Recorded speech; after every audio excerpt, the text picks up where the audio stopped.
All right, after some technical difficulties, we are live. Oh my goodness, I can't believe what happened. My Comcast gateway's been dropping my Wi-Fi connection. I hate Comcast. I never had any issues with my wireless network when I had Verizon Fios. Never, never. And now I got this garbage Comcast. Hate it. Shit's making me angry. And then, well, I think I heard you say, "B Money." Once you get disconnected or something from Hangouts, your mic doesn't work or something. Yeah, man. Then I had mic issues, man. I was just like, "Yo, come on! Like, what is going on? This is crazy. I don't understand it."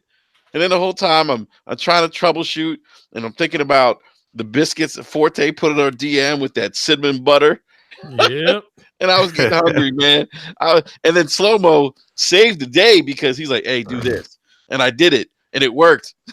So Slow Mo was able to troubleshoot whatever the situation I had was. So thank you, Slow Mo. I appreciate it. But Slow-Mo's the real MVP. Slow Mo is the MVP. Slow Mo is our Kevin Durant of Brap. So he's having, I think, some issues with his mic right now, but we'll get it all figured out. We're live. It's most important. Everyone in the live chat, sorry for the late start. Just like I said, just crazy issues with Hangouts and my internet and a mic. But we're here. We're here. We're gonna talk some video games, talk some Game of Thrones, some season 8 Game of Thrones episode 5. Talk about that. If you haven't seen episode 5, we'll give you a little warning before, but it's definitely gonna be a little bit of a spoiler. We're gonna talk about some Splinter Cell rumors, some PS5 Tera-Flops rumors, and I've got an update on Randy Pitchford, by the way. We talked about him last week.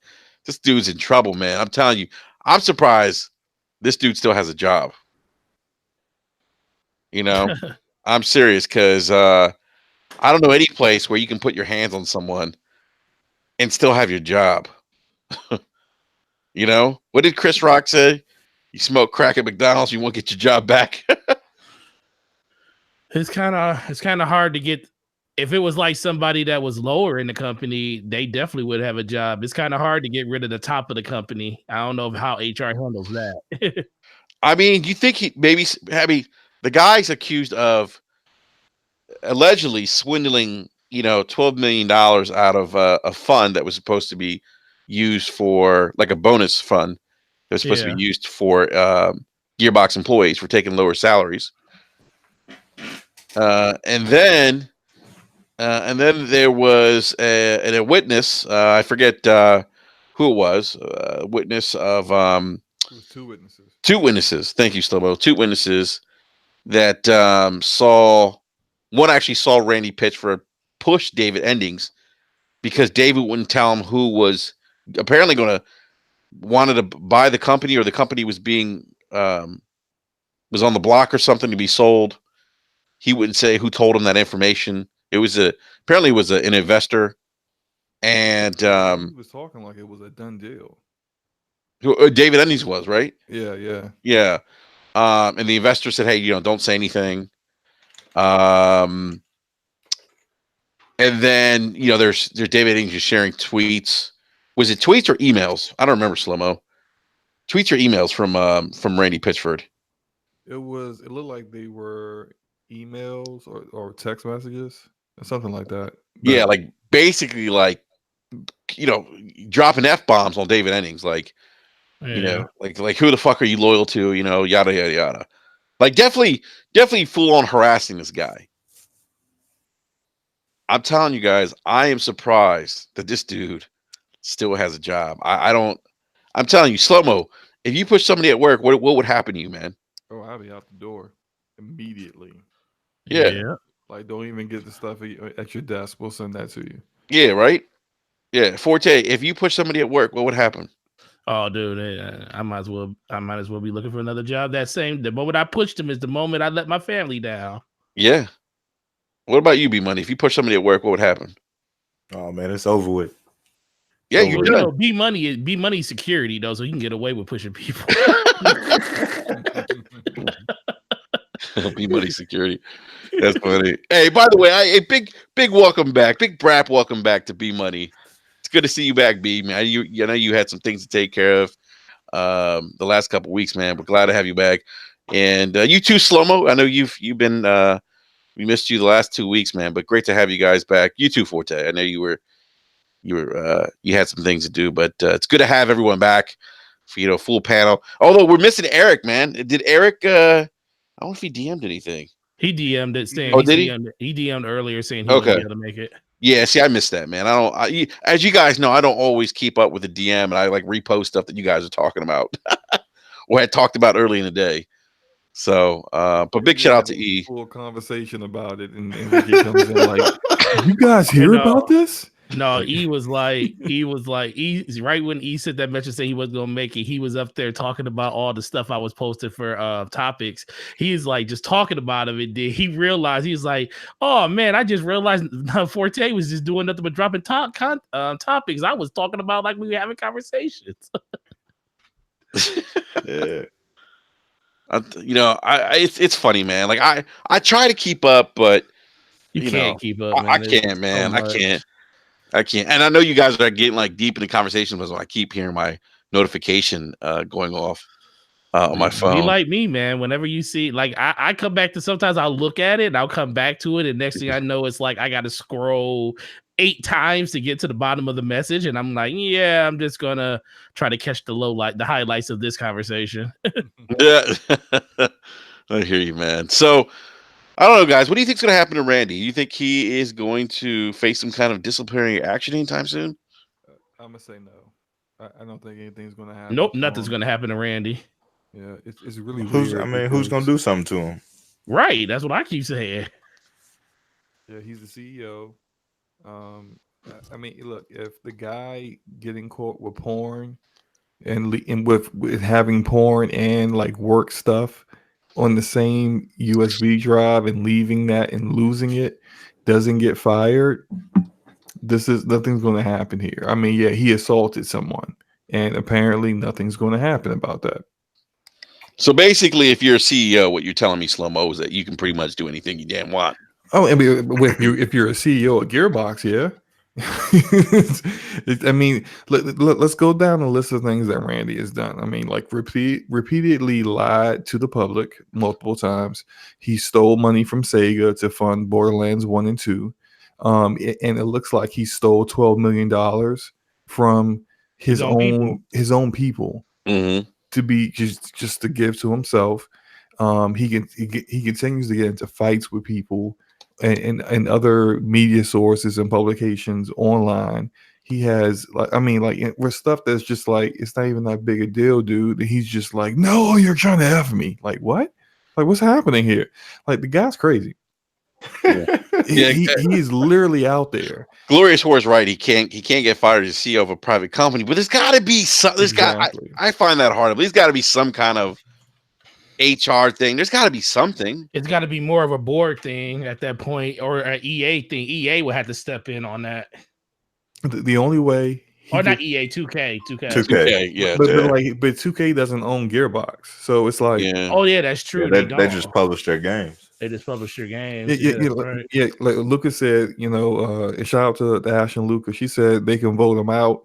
The board could vote him out, the board for Gearbox, but it's like, if they haven't voted him out by now, like nothing's going to happen. How many times is this guy going to do something that like puts Gearbox in the worst, like puts them in the worst light, Divine Matrix says he always looks coked up to me. I don't know if I would say Randy Pitchford looks coked up, but he's an odd dude. I mean, I think one of the things that Davey Ennings further explained or shared, this was a Newsweek article where he said that I think it was they wanted him to do like the voice of Claptrap. I think maybe they were having some guests visiting the offices, and he wanted David to do Claptrap, and so he's like getting ready to do the voice of Claptrap, and Randy comes over and like gives him a wet willy and like laughs at him. I'm like, what? Yeah, that guy is just, he has like no chill. Let me ask you something, Slow-Mo. If a man came up to you and put his fingers in Wet Willie in you, what would you do? I'm losing my job. I'm losing my job. I'm losing my job right there because I'm chin checking him. Okay. And I'm stepping over his body as I'm walking out the door. I already know what's going to happen. You guys are firing me, right? Yeah, let me just get my stuff. You know, y'all can wake him up later on after I leave. But I'm not having that, man. I mean, look, it's crazy that it's clearly this guy, like, based off of the things we hear about what goes on in the office, he has no chill. He's comfortable with acting like his goofy, ridiculous self at work. He's completely unprofessional, and they're all afraid to say anything to him because he's the CEO.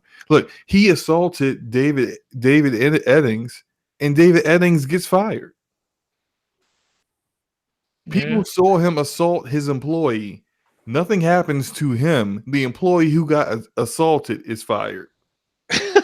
What kind of situation? Like, that's completely backwards. It doesn't make any sense. Slow-mo, they are living in a real life Borderlands. Exactly. Right. Gearbox is Borderlands for real. Like, it's legit Borderlands. I mean, that's what it is. A Forte, if a man did that to you, what would you do, man? We're not even gonna talk about what I would do. Okay. We're just gonna act like that would never happen. B, what about you, man? If a man came to you and gave you a Wet Willie, man, he better hope he can wake up. Look, man, you shouldn't even answer that question, man. That's a thing that should never even come across your mind. What man would dare do that?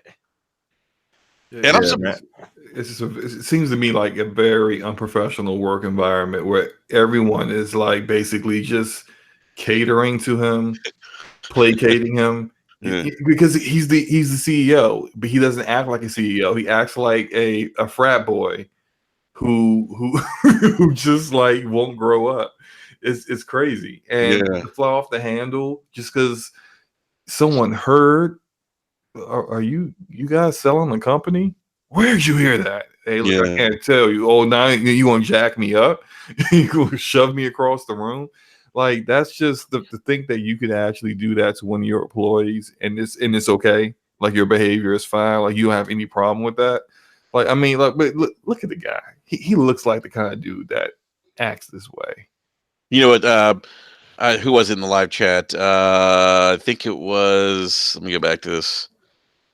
Daniel B says Randy is handsome Jack. He is. He's handsome Jack. To a T. I mean, think about Handsome's personality and how, like some of the ridiculous shit he does. I kind of know, man. Yeah, Chief Tomei says this is all he say, so I wouldn't be. But Chief, we've now got like a little bit of evidence here. I mean, we got a couple of witnesses who said that he did actually do that. He did actually assault him at GDC in 2017. It was actually one of co-founder for Gearbox who said he witnessed Randy Pitchford shove David Eddings. So and this is according to Landon Montgomery, Eddings approached Pitchford to talk in private and got shoved hard out of the blue.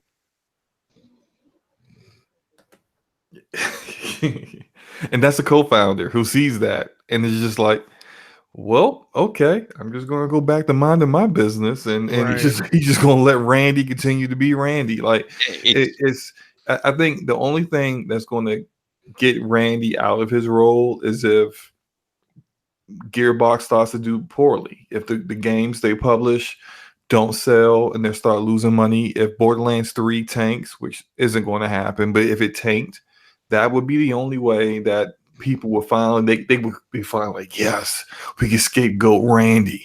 Get him out of here. Finally. Get him out of here now. We got a reason. Yeah.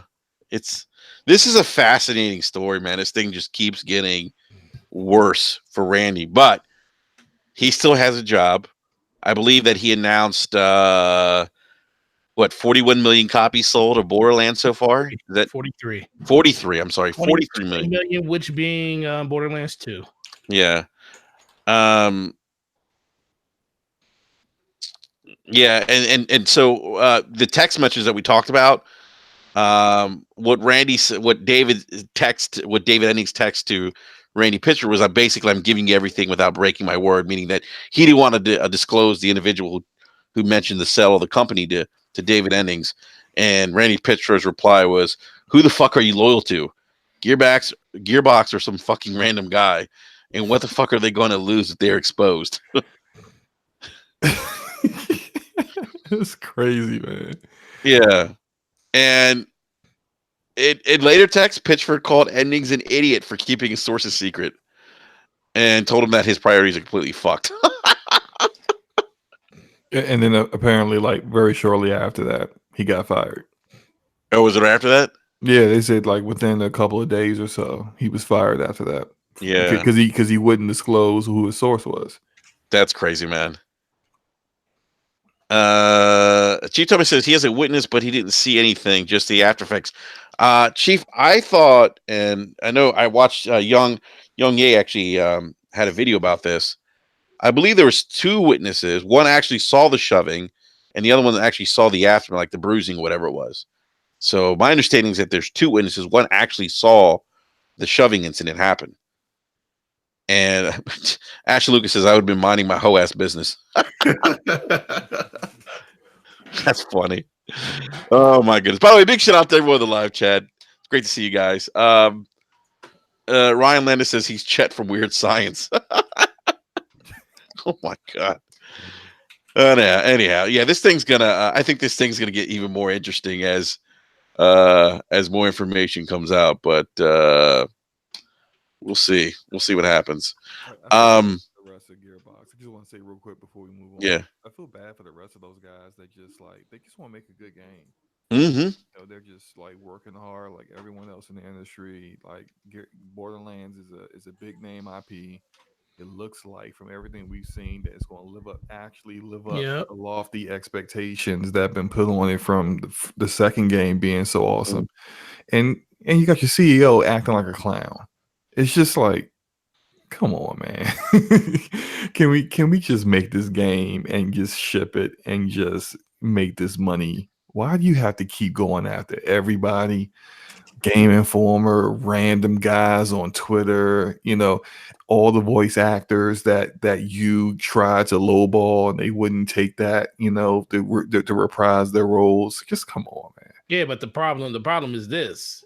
Everybody knows who Randy Pitchford is. The fact that we can talk about this with such certainty and say that this is who this guy is, and they haven't done anything about it, let you know that he's not going to change. He feels like he's invincible when it comes to the stuff that he does. So that's not good. It's nothing. There's no checks and balances when it comes to him. And a lot of it has to do because he's at the top and everybody is probably like I think what did the actor say? People are walking on eggshells when they're at the company sometimes when it comes to the stuff that he does.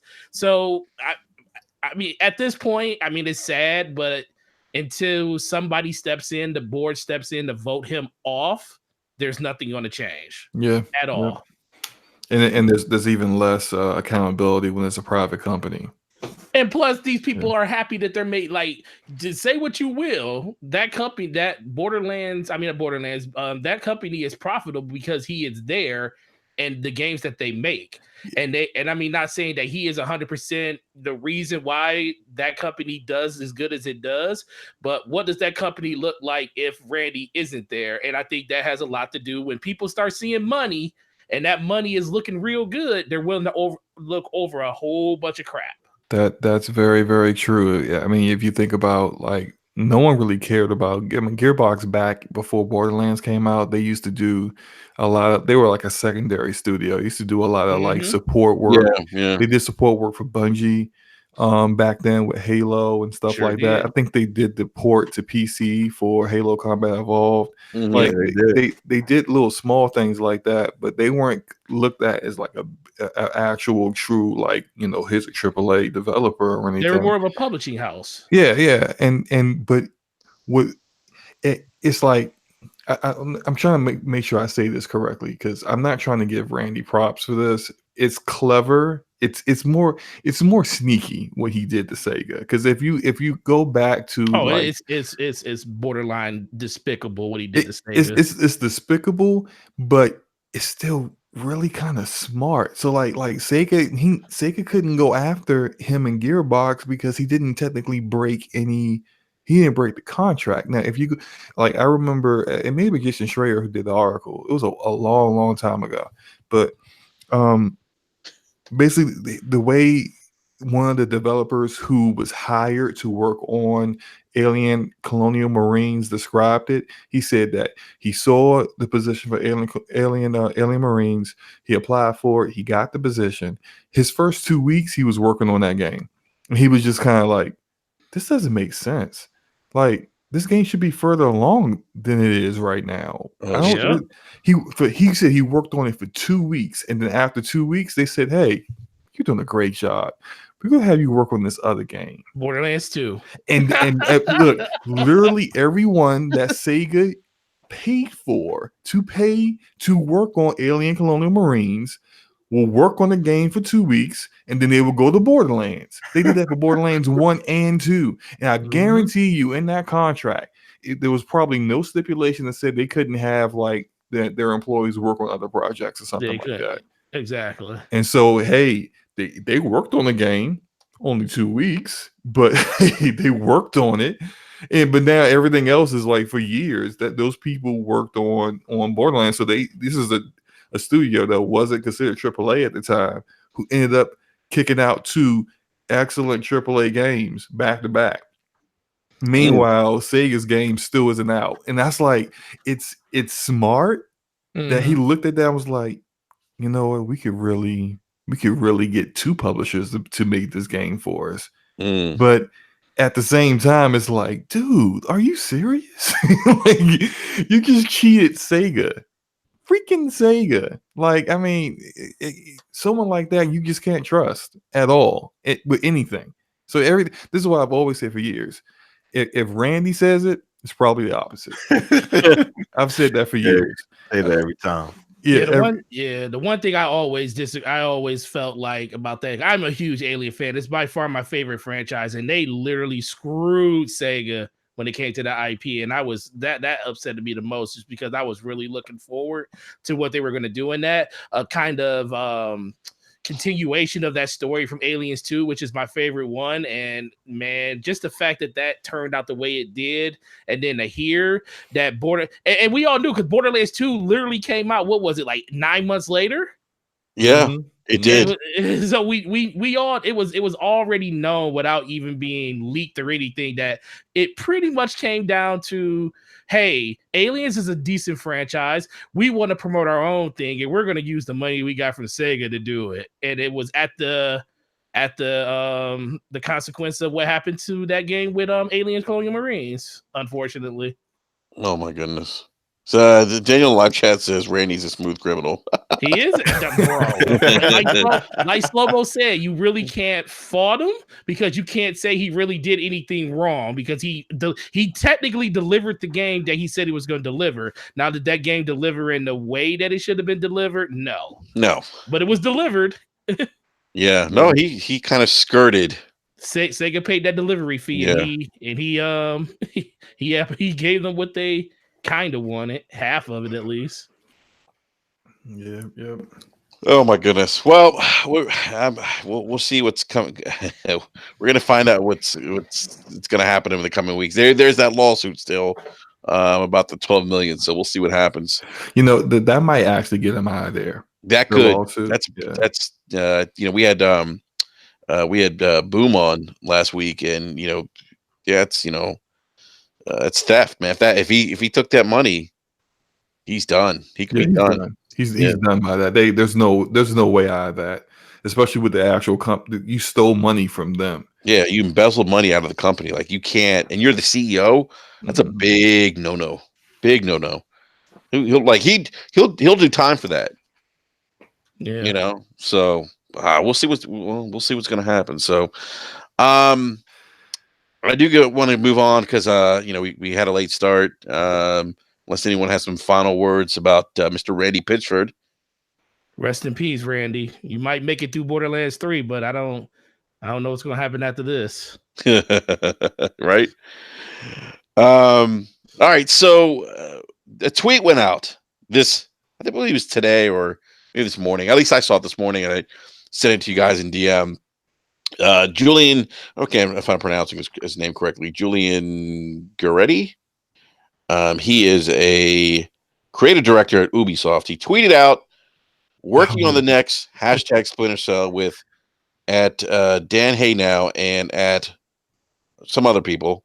Can't wait for hashtag E3 crossover with the hashtag the crew to only missing Ghost Recon and Rainbow Six, but on their way. Since then, Ubisoft has retracted the saying it's not true. Of course they are. Yeah. They're saying Ubisoft's Division 2 creative director Julian Guettry was obviously joking when he announced he was working on a new Splinter Cell game. What do you guys think? Bullshit that that they're not working on it, or that this is a big joke, or do you think they are working on it? I think they're not working on it. And first thing I want to say, Julian is an excellent creative director. He's been a creative director over the Division 1 and 2. I think he does great work. But I think this dude was drunk, and he said some stuff he shouldn't have said, and he's probably in trouble with Ubisoft right now. I mean, they're not going to let go of him because he's good at his job. Oh, you know, yeah. you're good at your job. You get a couple of allowances to do some stupid stuff. But yeah, you build up that political clout, man. Exactly. Like they were probably like, "Come on, man, why'd you do that?" Like if this was some low level guy that keeps screwing up, he'd be looking for a job right now. But it's I don't think they're working on a Splinter Cell game because Splinter Cell, like, they're going to have to really completely change the way those games are to kind of fit what they're doing now. And all their games always have not like a lot of not like egregious microtransactions, but they all have microtransactions. They all have some kind of co-op, and that's just not Splinter Cell. And I think B mentioned in DM before, like those games always sell like 2 or 3 million, but 2 or 3 million ain't Ubisoft. Like, you need to be selling like double that for us to even really consider you. So they're going to really kind of like, I can see them probably changing it to a little bit like, I know this is going to sound horrible, but like Ghost Recon, the way they changed Ghost Recon, where they made it more open world. More open world, yeah. And but then they're going to have co-op in it, and then have it still be like the stealth element. So instead of like with Ghost Recon, where you're doing like the tactical shooting, it's got to be more like stealth missions and things like that in a tighter story narrative.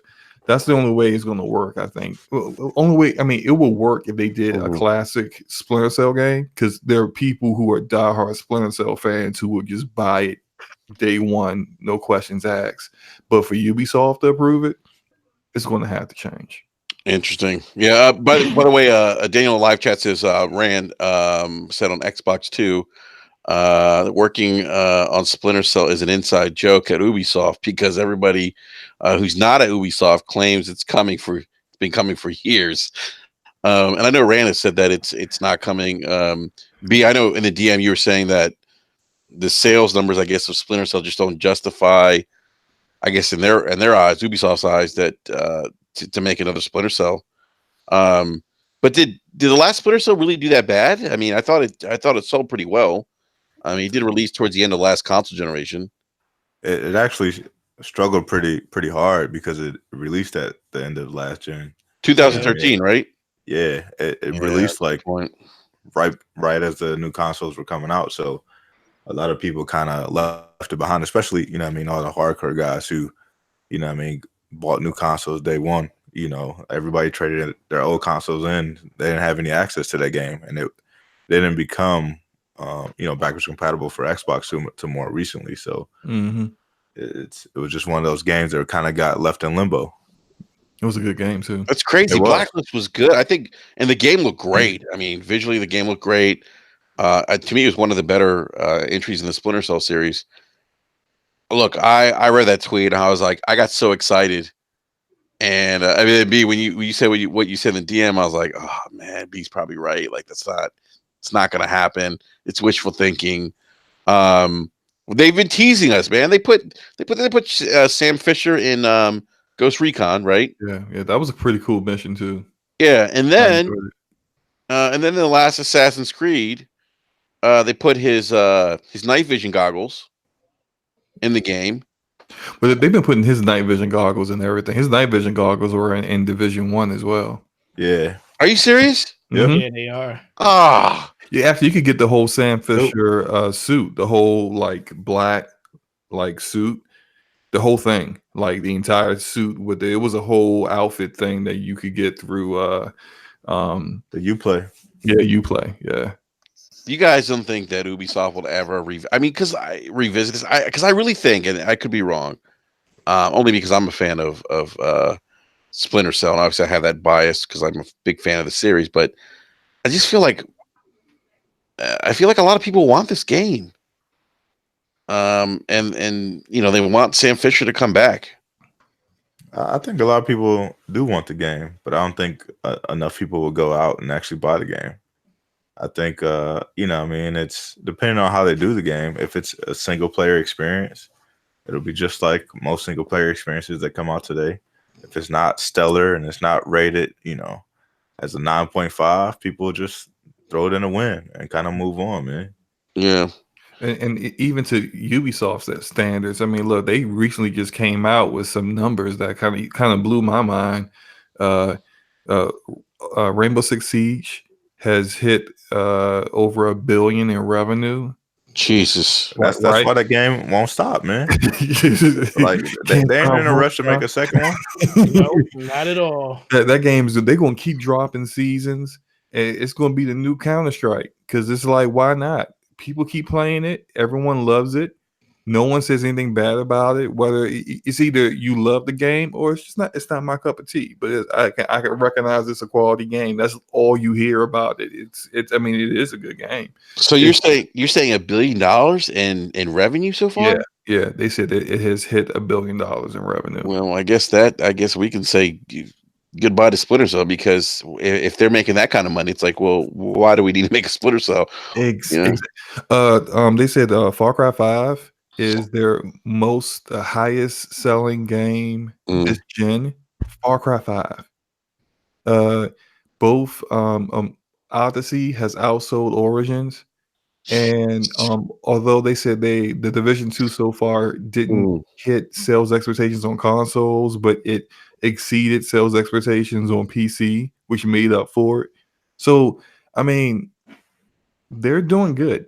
They're doing every game they drop sells like crazy. So whether people say it's got that typical quote unquote Ubisoft formula or not, I mean, one thing you can say about them is they stay after their games. When games like For Honor release and it's buggy and the servers don't work and the matchmaking is trash and people go, say it's a terrible game, they keep working, and then a year later it's like everyone's playing For Honor. For Honor is amazing, it's excellent. It's just like they keep working at it until next thing you know, it's generating $1 billion. Pretty much. I mean, Siege, when Siege first came out, it was a damn joke. Yeah, a lot of people, it got panned. A lot of people didn't like it, and they kept working at it, and it got popular. It's like to me, it's like one of the best, like, biggest, like, turnaround or success stories.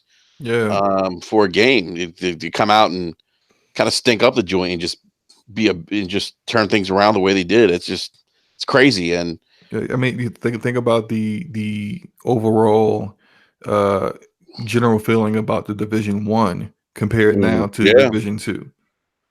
Everyone loves the game now, even though they're probably a little angry at Ubisoft and Massive about this raid coming out tomorrow. Now that they announced they're not doing matchmaking for the raid, and they announced that a day before the raid comes out. A lot of people aren't happy about that, but the game has reviewed well, been generally received well, has a good, strong community still playing it. Yeah. Like, you see all that, and then you're doing all these things, and you see that in all these games they have co-op, at least co-op. They got some PvP, but for the most part, there is co-op in it. It's all multiplayer, and there are microtransactions. Yeah. And it's a game as a service. It's consistent content dropping. Daniel B says, speaking of games, he says gas is ruining everything. It's ruining. Yeah, it's ruining my I Splinter think Cell. if we get a Splinter Cell, that's what we'll see. Yeah, I think it would be similar to how they release stuff for Ghost Recon, where you get different missions and different territories to take over. I think that's what they would kind of do with Splinter Cell. I think that's what they would have to do. So, but let me ask something. B, like they would obviously incorporate a campaign mode, right? And you would imagine Splinter Cell, and then have like an online multiplayer co-op type thing. Then, well, I mean, even in Blacklist, there was co-op. There was co-op, yeah. Yeah, I mean, they had some co-op features there where you could go through and do different missions and whatnot. So I think they could just capitalize on that and kind of expand that feature and make it more robust and maybe even do 4 players or something like that. But anything to kind of keep the game going, it definitely wouldn't be like a one-off. Yeah, no, I agree. I think the demand's there. That's just my opinion. What do I know? I mean, Ubi has the numbers, and I got to get Marcel back on the show, man. I don't know if he can spill any goods, but he's over at Ubisoft now, and so he was on the show when he was at Crytek. But we got to get him back on anyhow.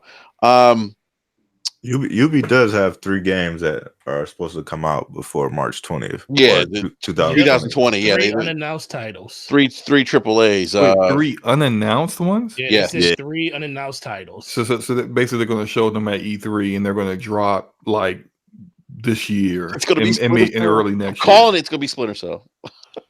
I don't know. I don't think it's going to be Splinter Cell, man. I did hear Skull and Bones got delayed. Yeah, it's going to be delayed. Yeah. Hey, one of them is going to be Watch Dogs 3. Yeah, I agree with that. Well, I mean, but B, I mean, how can Watch Dogs 3 get a sequel and not Splinter Cell though? Watch Dogs did numbers. Watch Dogs did numbers. Really? Yeah. The first one did. The first one sold extremely well off the hype. Even though it was a critical disappointment. The second one was a better game. And even though it didn't sell as well as the first game, it still sold well. So yeah, guys, what do you think of Skull and Bones being delayed? Any thoughts on that? I think they had to revamp it because people just didn't want to have shit battles. I think they had to go back and add some sort of campaign to it. Mm-hmm. And, you mean like certain other pirate game? Yeah. I mean, I think they were just didn't have enough content there for that to warrant it to be a AAA game. Yeah. Hey, let me ask you guys something. With the new content for Sea of Thieves, Tall Tales, are we going to get together and hit the seas? That's a negative, sir. Yeah, you can have that one. No, come on, man. I'm good. Don't get a trip with me and run through this campaign. Nah, man, I'm good, man. Oh, I can't do. For me. Yeah, part of my issue with Sea of Thieves when I first played it, I only put like 8 hours in, but part of my issue was that there was nothing to do. I do recognize now there are things to do. The game is fully fleshed out. I wish all that stuff that's in it now was there at launch, but it is what it is. But regardless of that, I just wasn't having fun with the. I mean, and it's just not me. Like I don't care about doing pirate stuff. I don't care about the coordination that you need with your team, your crewmates to get the ship moving. You don't want to man the cannons, man? No, I don't. I don't want to fight skeletons. No, I don't. I don't want to do any of that stuff. You can steer the ship, man. Come on, man. It'd be fun, slow-mo. I've steered the ship. I almost fell asleep, so I'm good. Wow, man. Did you really fall asleep? Bruh, like I played with two of my very best friends. I've known these guys for years. We grew up together, and they were so excited. They even bought the game. I was like, dude, don't buy the game. It's in Game Pass. You can just get Game Pass. It's $10. They were like, no, I'm buying it. Oh my gosh, man. It's like the only reason I got 8 hours in the game is because they just kept wanting to play it. That was just like, okay, I'm not having fun here. And it's like, I mean, after doing like the third or fifth like chicken run where you're catching chickens. Yeah, but this is actually story now. Yeah, look. If those guys were like, no, even if I already told them never playing the game again. It doesn't matter if they want me to play it again. I'm just not playing anymore. Look, yeah, it could be story missions, but it's still pirate crap. Oh, my hearties, go here. There goes to this island, and there's a curse here. Let me tell you. No, I don't care. I do not care about that kind of stuff. Like I'm pretty. Look, anyone who's excited in the game and has and is really, I've heard people who have done the campaign and said it was good. Great. I hope it's a great story. I want the people to be excited and it be fulfilled. And I'm pretty sure it's quality. It's just not for me. I can't do it. If I'm having insomnia, maybe I'll crank it up and go out there and it'll help me go to sleep. But otherwise, I'm not doing it. I mean, like, I'm sorry, Enrique. You ain't. All right. I guess I'm solo. I'm gonna be a solo pirate again. Well, you can't, because you can't run a boat by yourself, unfortunately. Yeah, I used to run the small galley ships, whatever, by myself. That was no fun. That's like, let me get a dinghy. Yeah, I felt like Tom Hanks and what's that movie? When he's stranded on Castaway. Yeah, well said. That's what I felt like. Yes. All right. Well, I gave it a shot. I said, you know what? I'll give it a shot. See if these guys want to run some Sea of Thieves. But I got the good old Heisman, so it's okay. it is what it is. Hey, Ryan Landis says, "Come on, Captain Slow-Mo." Whatever. I can't do it. Sorry. Gar. It's not. But look. You know what? The ship. I will talk it up. The ship stuff is very accurate. To the HDR is beautiful. Yeah, the HDR is beautiful. It looks great. Like people don't like the look based off the artistic direction, but they recognize it's always been a well-running game, not too many bugs. I mean, like, look, it's Rare did a good job of all that kind of stuff, but it was never going to be my kind of game. Like, I don't care about this. So, like, Skull and Bones, I'm not playing that. Like, it's just none of that stuff really. I don't know, man. Black Flag Assassin's Creed was kind of hot. Yeah, I guess. That's my favorite. I just look like playing Assassin's Creed Odyssey and the ship battles and that, like, that's for Assassin's Creed Odyssey, that's the worst part of the game to me. Even though it's not done badly, I just didn't care for it. Yeah, I just don't like boat stuff.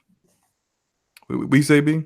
I said I'm the same way. Like all that, like boat battles and stuff like that. Like I felt like that was the worst part of the game. Yeah. I just don't care for it. It's just not. And I'm not saying it was dumb. It was implemented poorly or anything. It's just they just didn't interest me in particular. Like the same way some people don't like fighting games or don't like shooters, don't like RPGs. I don't like boat crap. So all right. So you don't like boats. I get it. it's all good, man. Enrique's so disappointed. I'm sorry. No, I'm kind of bummed out, man. I was like, because I figured now that I had a story mode, like, you guys might be, I don't know, maybe willing to give the game a shot. But no, nope. I'm good. Yeah. All right. Let's move on to a rumor that this is more of a leak from 4chan about PlayStation 5. Somebody posted in 4chan that the PlayStation 5 has the dev kits PS5 is over 12 teraflops. And PS5, here's what it basically said. PlayStation 5 is blowing us away. Seems way more advanced than Xbox, even the upper-ended model revealed June 3rd for PlayStation 5. Bullshit or legit? B, what are your thoughts, man? As far as the reveal, I don't think there's going to be a reveal anytime soon. All right. At least not until after E3 would be my thinking. Yeah. As far as the teraflops, though, like I know for a fact that the dev kit is 13 teraflops. It was rumored that the PS5 would be like 11 and a half. So being around 12 kind of makes sense. But as far as the reveal, I don't think it's going to happen that soon. Yeah, I don't see June 3rd. No, that's not happening. That part of it, maybe you say that this is some BS. This isn't real. The teraflop stuff could be true. It could be like B said, the the dev kit for PS5 is $13 typically. If typically the actual finished product is like a slightly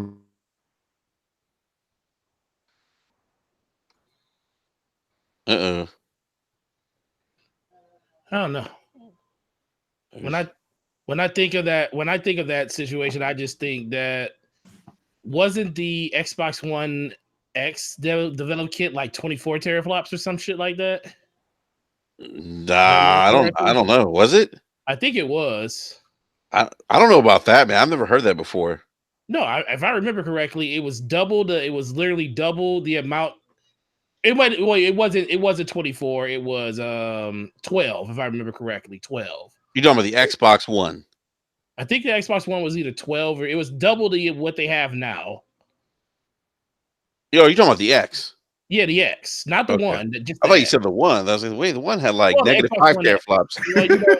The only system that really counts right now is the X. Yeah, I don't even consider. You know what's funny? I don't even consider the Xbox One as a console. You either have the X or you don't have anything. What is that? I mean, people are going to be like, "Oh, that's fucked up. You shouldn't say that." You know, that's elitist attitude. Hey, I'm just saying, man.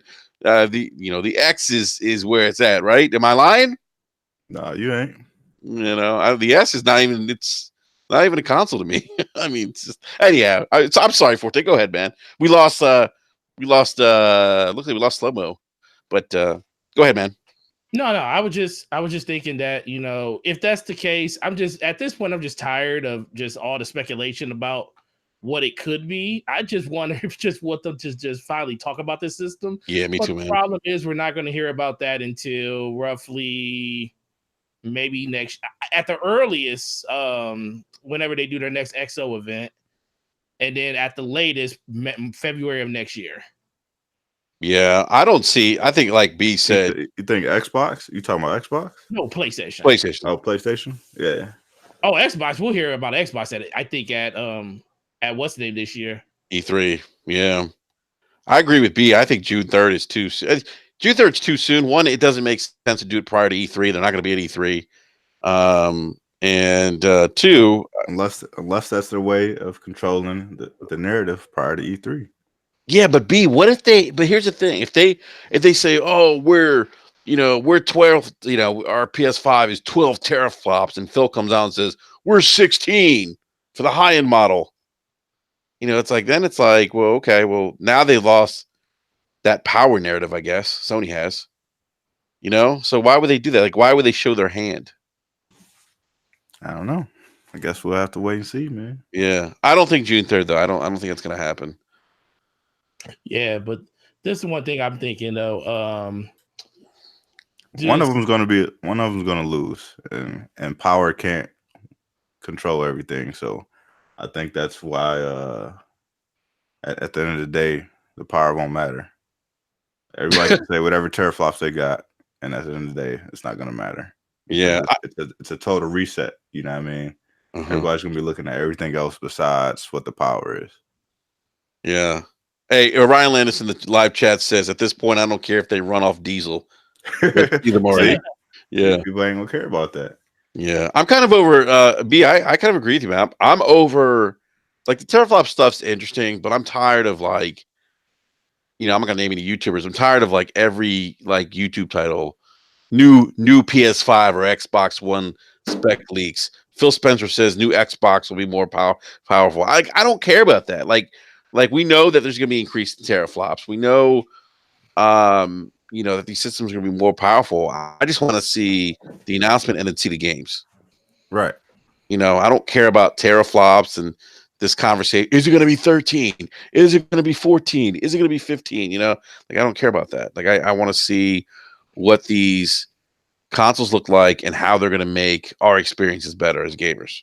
That's all I care about at this point. This is the thing. When it comes to what's going to happen with these systems going forward, I don't think you're going to hear anything about PS5 until Last of Us. When they start talking about what Last of Us is going to be, like when the release date and they start showing it, that's when I think you're going to start hearing about PS5 stuff, because right now they're not going to talk about that stuff until then. but I think they don't want to show it off on PS4. They want to show it off on PS5, and I think that has a lot to do with why we're not hearing anything about it now. I mean, I that makes sense, and I think I've said this. I think that the Last of Us 2 is going to be on both consoles. It's going to be a launch title for the PS5. But why not launch with one of your biggest franchises? Off the gate, right out of the gate. Why not? I think that makes and I can see Death Stranding, being a PS5 launch title as well. Slow-mo, are you back, man? Can you hear us? I am back. Can you hear me? Yes, we can hear you, man. Oh, so, good. You cut off. You were talking about or saying something in regards to the Tera-Flops or something, and then you cut out. Yeah, I don't remember what I was saying, but like just to kind of piggyback off of what you were saying. Yeah, I don't really care about the power, honestly. Like I think all these videos of like new leak this, new leak that. It's like, you know what? It's like a weekly thing where there's a new leak. It gets gotten to the point where I'm just desensitized to it. Exactly. And I don't care anymore. I'm not listening to any of it until they come out and on stage and announce what they got and what they're doing. I think personally, probably that the PS5 and the Anaconda will be extremely close. And whichever one is more powerful, it's not going to be more powerful by much. So yeah, I agree. There's not going to be this big gap between, like what we see with Xbox One X and, the even the Pro. I don't think we're going to see that kind of gap. Yeah. And honestly, like if let's say, I could be wrong, but I think maybe the Anaconda might be a little slightly more powerful, probably because Microsoft could honestly put the money in to do that and take the hit per unit initially. But if that's the case and your system ends up costing like $100 more than the PS5, then was it really worth it? Yeah. Like they said that they're never going to lose the power narrative again. Okay.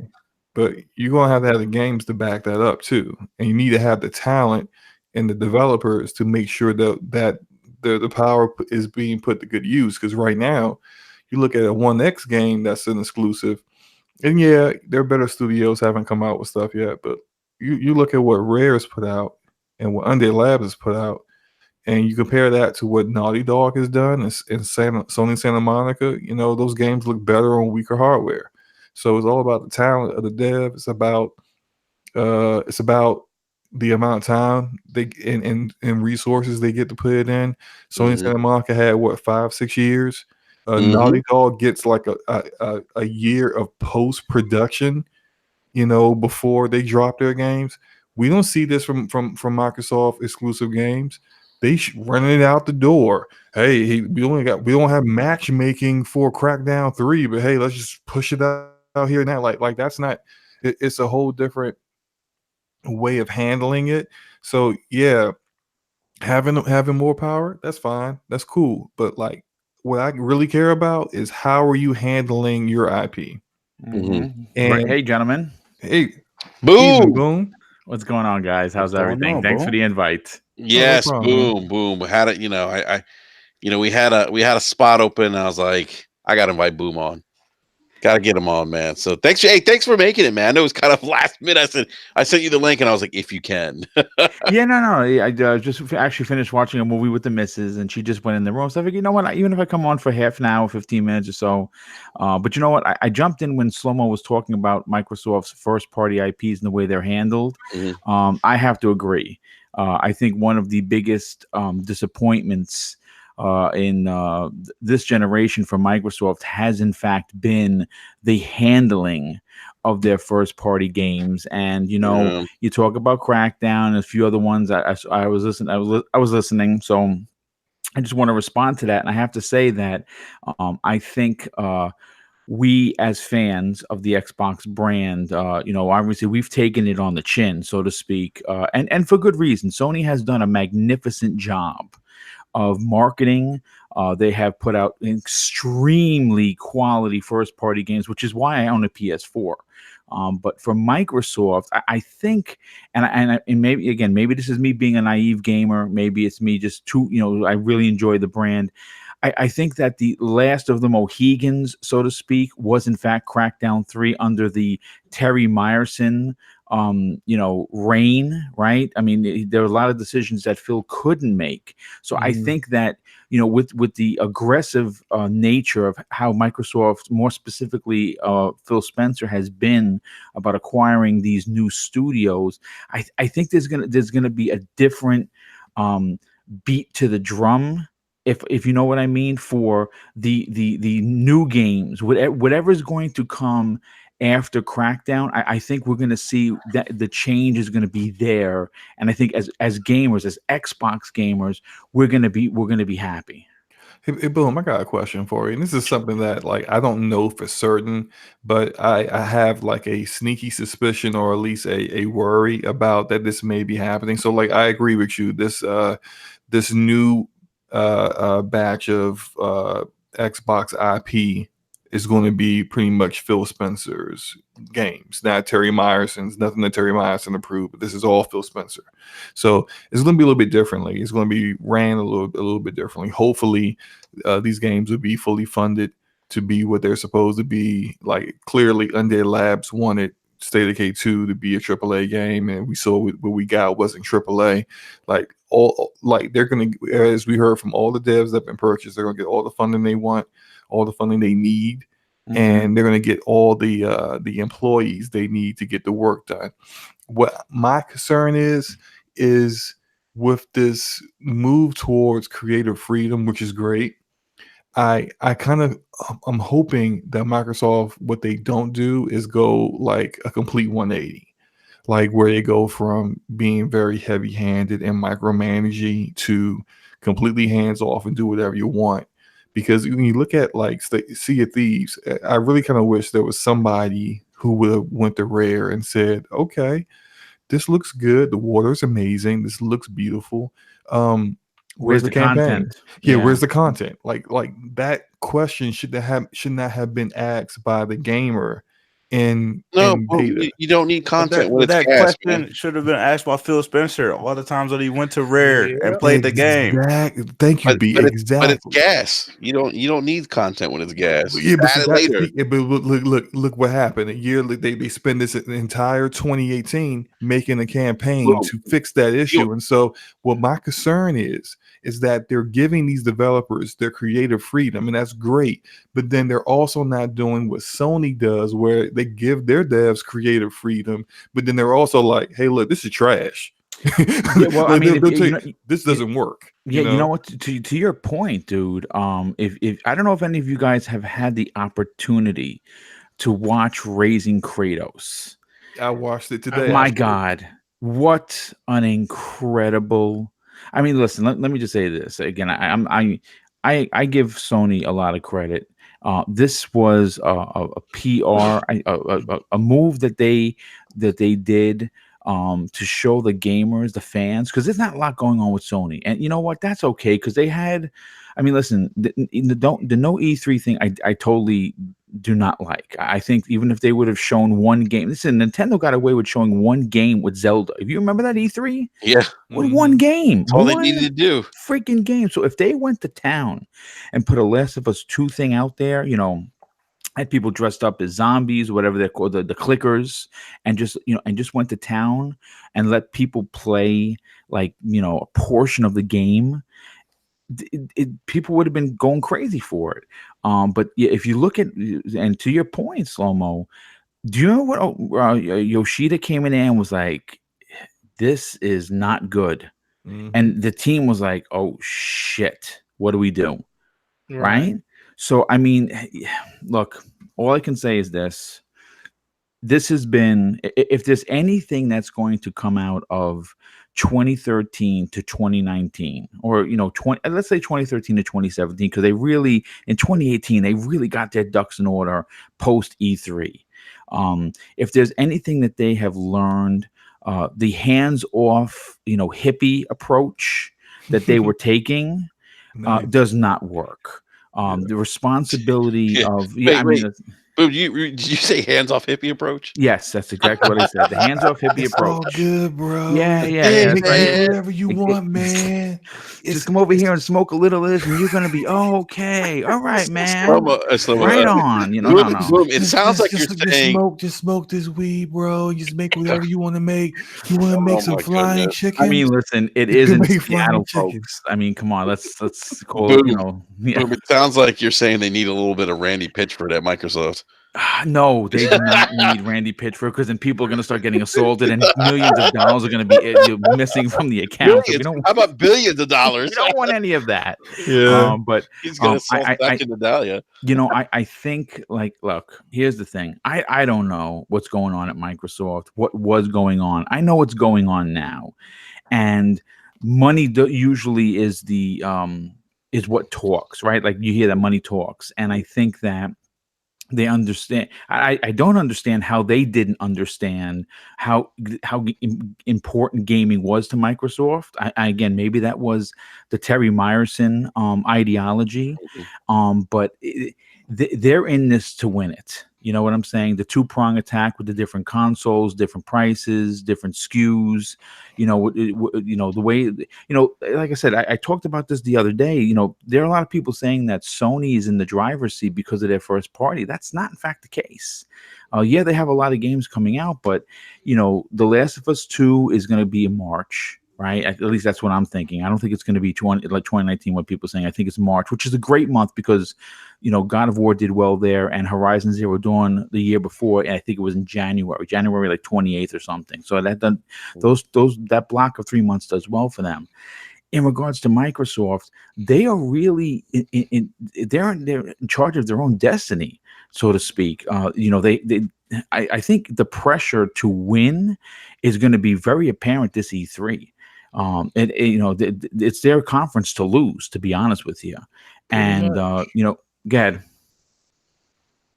I think Forte was just agreeing with you. Oh, okay. Yeah. So yeah. I mean, listen, the bottom line, and this is as straightforward as I think anyone I could get, and I think most people on this panel in the chat are going to agree. Microsoft does not. They need to do better. There's just no excuse. The excuse time has come and gone. There's no more excuses, folks. Yeah. They need to knock it out of the park. They need to make these AAA games that we all know and love, and they need to surprise a lot of fans. That's what they have to do. I agree. Yeah, I do agree. I do think, though, Boom. I do think Sony's still in the driver's seat, and I only say that because they're the market leader. Yes, I think it's going to be very hard for. I think even going to next console generation, I think it's going to be very hard for Microsoft to pull a lot of people off the PlayStation. I don't think they have to, though. See, that's the thing, dude. You're right. You're right, and I keep hearing that. Oh, well, people aren't going to leave their digital libraries. No, they're certainly not. Yeah. But I can guarantee you that if they have the quality first party and they have the power, some of these gamers, no one's going to abandon a console to go to another console. I mean, maybe when we were 16, when we did that with, my Genesis is better than your Nintendo. Don't remember?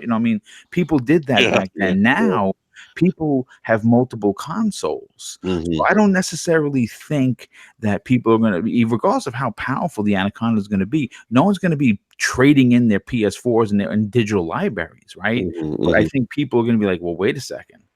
I can play my PlayStation games here, and Microsoft has this Game Pass thing, and they have their first party. And my God, do you see Gears 5? Do you see Halo Infinite? And they'll buy the console to play those one. It's going to be kind of like a reverse opposite. Mm-hmm. The Xbox folks like myself who enjoy the console for their third party will own a PS4, PS5 for their first party. And I think it could go the other way. I think that the PlayStation fans could say, okay, I like what they're doing over there, but I'm not abandoning my PS4, PS5. Mm-hmm. Well, like I say, I can definitely say very well. Guys, I'll be back in 1 second. Yep. Okay, yeah, no problem. That if more games drop from Sony first party that are all the quality of Days Gone and not so much of the God of Wars or the Horizon Zero Dawns, then yeah, Sony can lose some mind share with the general public. Mm-hmm. But when it comes to Microsoft versus Sony, Microsoft is a very much a Western civilization brand. It doesn't have It doesn't have that global clout that Sony has. The legs. It doesn't have the legs to reach other markets. Exactly, and that's the biggest issue, which is why I was really like interested to see that like Phil was in Africa, and he tweeted out that he was in Africa making inroads there, trying to generate some interest, as well as in Xbox in general, as well as developers and things like that. So I'm like, okay, good, and they're opening an Asian division, which is also a good idea because they need to be able to understand what the Japanese and Korean communities are looking for in games. Because clearly what they provide isn't what they're interested in, which is the reason why, like on a monthly basis, they're selling less than 1,000 systems on, period. So it's just like you're not actually appealing to this culture. Figure that out, whether that has to be you actually hire people directly from Japan to work for you, and then they know their own gaming culture and they just work independent from you. Do whatever you gotta do. Figure it out. Even in Japan, though, the console market is I don't want to say it's dying, but it is. Yeah, like the Japanese PS4 is only sold less than 10 million there. So the Japanese are playing mostly mobile. It's on the Switch. The Switch is just has outsold the PS4. Yeah, you're right, B. The Switch is outsold the PS4, and that's because it's a mobile device. And B, let me ask something, because you said that they don't have the legs that Sony does, and I think about I'm not going to use Japan as an example, but I think of maybe Europe. I mean, how do they get more inroads into like Europe, where they're maybe not as popular as Sony? Like, what can they do? Similar to what Slomo was saying, man, they got to have the content that is targeted towards that market. You know what I mean? A lot of people, look at what Sony has done in the European markets, and a lot of that has to do with some of the RPGs they provide, and then just some of the marketing brands that they've collaborated with. You know what I mean? When FIFA went to PlayStation, that was huge for them. Yeah, and a lot of people, kind of brush that under the rug and don't really think too much of it because it's a sports game. But just how the NFL is huge for us, in America. Soccer is huge in the European markets. You know what I mean? And Pro Evolution Soccer, I think, is another big soccer title. I think Konami makes it. Yeah, that's I think exclusive to Sony, if I'm not mistaken. So, and that's also big in Europe. Yeah, massive in Europe. It's huge. You know what I mean? And people who are real technical like Pro Evolution over FIFA, but you know what I mean, just having that brand recognition. You know what I mean? Sony has done a real great job this generation picking, their third party marketing deals. And having FIFA was a huge one for them. Getting some of those, mid tier RPGs. A lot of the dungeon crawlers and stuff like that appeals to the European market as well. So, I mean, you just have to have the correct content for whatever market you're targeting. And the thing is that Microsoft, a lot of their games revolve around shooting games, racing games, things like that. And I think, with the added studios, they'll be able to diversify their portfolio. I would have thought that, they could have done a little bit more with what's the zombie game? For some reason I can't think of it. State of Decay 2? Yeah, State of Decay. I thought that would have been like a huge thing for them in the European market, and the Japanese market. You know what I mean? We see what Days Gone has done. Like, the game didn't really have any, great reviews or anything like that, but it still sold pretty well, you know what I mean, in those markets. And it's because that game typically, appeals to more of a Japanese thing, you know what I mean? Zombies, horror games, things like that appeals to that market. So they have a lot of movies that follow those same themes. That's a good point. And to your point, I actually was thinking about Boom mentioned the documentary Raising Kratos that was created by the No Clip YouTube channel.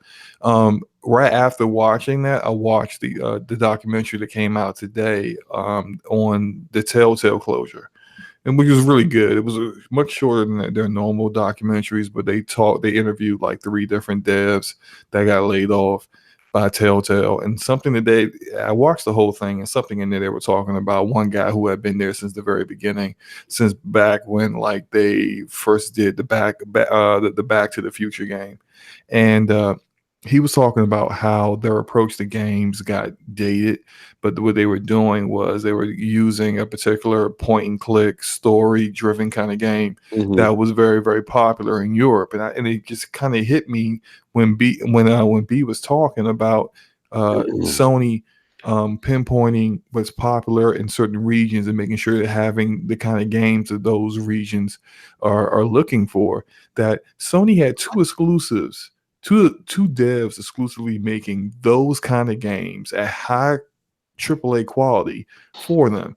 Quantic Dream and Supermassive Games made Until Dawn, made Detroit Become Human. 2 games, very good games that did very well, and you know they're not like the massive like IPs that you think about, but it's having those still AAA and not super popular games, but having a diverse portfolio of games that like, yeah, we got that too, and you can only get that here.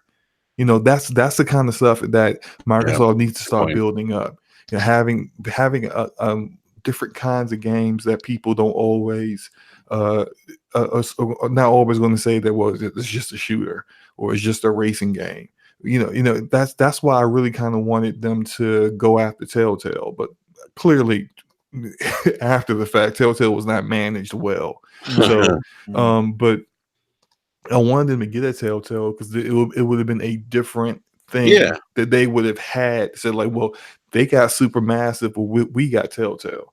And even looking at that documentary, those guys were talking about it was like if they would have had like another year, people would have had a very different view of Telltale before their closure, because they were switching to the Unity engine. They were they weren't doing the same pattern, the same Telltale formula anymore. They said the Wolf Among Us 2 was going to be completely different from the first game. The game they were doing for Netflix, the Stranger Things game, was going to be completely different than anything they had ever done. They just ran out of money. But like if Microsoft could have, purchased them, now you have a developer that does something completely different than your other developers do. That's a good point. Yeah. Yeah. Well, the episodic content would have been perfect for Game Pass, right? Oh, absolutely. Exactly. Yeah. I mean, it would have been a match made in heaven, so to speak, because you were getting episodic content, and it would be considered now a first party. And listen, look, the thing is this: Microsoft understands what I think if they would not have increased their first party doubled last year, we could have, I think it would have been a safe assumption to be worried. But I think that, you got to remember they doubled their, no one has done. Listen, I've been gaming for 40 plus years. And even though I'm more into the gaming, the inside baseball of gaming, because we're all content creators here, so we have to we got to know about the inner workings. Now this stuff, obviously so much stuff that we don't know, but if they wouldn't have made the moves they made, I would have been very concerned for the next generation. But because they did double their first party studios, there's talk of at least another 3 more acquisitions that are going to be announced. It could be more. I mean, we've been hearing 3 for quite some time. It could be 5. Phil Spencer could walk on that stage and say, "Yep, we just want to kind of welcome these new studios to the Microsoft first party." And then it goes from at 1.7, then they're 13 now, I believe. You add another 4 or 5 to that. Holy cow! Now you're talking there's exactly what Slow-Mo was saying. Different games for different people, and because they're all going to be first party, they're all going to be coming into Game Pass, of increasing the value of the service. I'm very confident that we're going to be very surprised and excited and walk away from Microsoft's E3 satisfied Xbox gamers. I mean, again, maybe because my glass is always half full, that could be it. I mean, that's fine, but that at least that's what this diehard gamer is hoping for. Yeah, I mean, I hope so too. I think all of us want to see them have a good E3. The one thing I don't want to see come out of E3 is them not having a strong showing, Yes. because then the narrative is going to shift to, oh, we'll see, if Sony's not there, E3 sucks, and that's not what I want to see, because it's I'll stay off Twitter for a couple of weeks. I know the banter back and forth will be just nuts. So, I do want to move on to the last subject of the evening. And that's it's a non-game related topic, but it's still one that's very popular right now. I'm assuming everyone on the panel here watches a Game of Thrones. I do not. Okay. No, I'm sorry. Okay, so Boom doesn't watch Game of Thrones, and that's okay. But B Money, do you watch Game of Thrones? Yes, I do. Okay, so all right. For those of us who have watched or watching Game of Thrones, are you guys all caught up? Watched the last episode and everything? Yep. I have not watched the last episode yet. Oh, so we can't, really? So we can't talk about it. Okay. We can talk about the episode up to that point, though. Jesus. Yeah, we can. It's still the same. It's still pretty much the same narrative that everybody's been having ever since episode 3. Yeah. So B, how many episodes? What episodes have you watched so far? I just missed the last. I just haven't watched the last one yet. Last one. Okay. So one of the and I kind of feel this way too. To an extent, I think if you've been watching the show for the last 8 years, like I think many of us have, this season, and I think, and I agree with some of the folks that are out there saying that it seems a little rushed. You have Black Rider says season 8 is trash. Just right off the bat. Oh my god, he was cracking me up last week with his Joe Biden comments. Oh my god. Anyhow, so yeah, I mean, a lot of people are saying that it feels rushed. I am in that camp of it. It sort of feels rushed. I think, especially after the way the show started off season 1 and kind of progressed over the last 8 years, and we waited 2 years from season 7 to 8 now, and then when I heard 6 seasons, they were going to cram everything in, and then the show in 6 episodes, I was kind of like, well, how are they going to pull this off? Exactly how they're pulling it off. Well, yeah, I mean, and so episode 2, we know what happened there. That the Night King was promptly taken, just whacked. Was that 3? That was 3. I'm sorry, 3.